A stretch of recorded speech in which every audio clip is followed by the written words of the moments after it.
बेटियों को घर का काम काज जरूर सिखाएं। एक वकील साहब ने अपने बेटे का रिश्ता तय किया।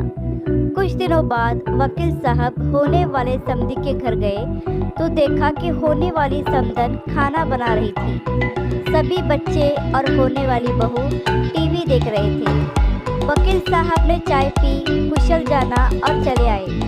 एक माह बाद वकील साहब समधी जी के घर फिर गए।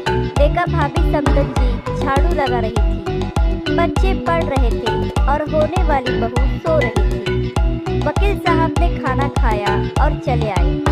कुछ दिन बाद वकील साहब किसी काम से फिर होने वाली समधी जी के घर गए। घर में जाकर देखा तो होने वाली समधन बर्तन साफ कर रही थी, बच्चे टीवी देख रहे थे और होने वाली बहू खुद के हाथों में नेल पेंट लगा रही थी। वकील साहब घर आकर गहन सोच विचार कर लड़की वालों के यहाँ खबर पहुँचाई कि हमें रिश्ता मंजूर नहीं। कारण पूछने पर वकील साहब ने कहा कि मैं होने वाली समधी के घर 3 बार गया। तीनों बार सिर्फ समधन जी ही घर के काम काज में व्यस्त दिखी। एक बार भी मुझे होने वाली बहू घर का काम काज करते हुए नहीं दिखी। जो बेटी अपनी सगी माँ को हर समय काम में व्यस्त पाकर भी उनकी मदद करने का न सोचे, उम्र दराज माँ से कम उम्र की जवान होकर भी सवई की माँ का हाथ बिटाने का जज्बा न रखे, वो किसी और की माँ और किसी अपरिचित परिवार के बारे में क्या सोचेगी। मुझे अपने बेटे के लिए एक बहू की आवश्यकता है, किसी गुलदस्ते की नहीं जो किसी फ्लावर पॉट में सजाया जाए। इसलिए सभी माता पिता को चाहिए कि वो इन छोटी छोटी बातों पर अवश्य ध्यान दें। बेटी कितनी भी प्यारी क्यों न हो, उसे घर का कामकाज अवश्य करना चाहिए।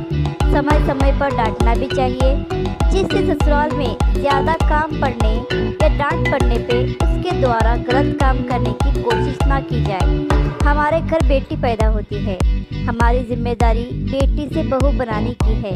अगर हमने अपनी जिम्मेदारी ठीक तरह से नहीं निभाई तो बेटी में बहू के संस्कार नहीं डाले तो इसकी सज़ा बेटी को तो मिलती ही है और माँ बाप को भी मिलती है, ज़िंदगी भर गालियाँ। हर किसी को सुंदर सुशील बहू चाहिए, लेकिन भाइयों जब हम अपनी बेटियों में एक अच्छी बहू के संस्कार डालेंगे तभी तो हमें भी संस्कारित बहू मिलेगी।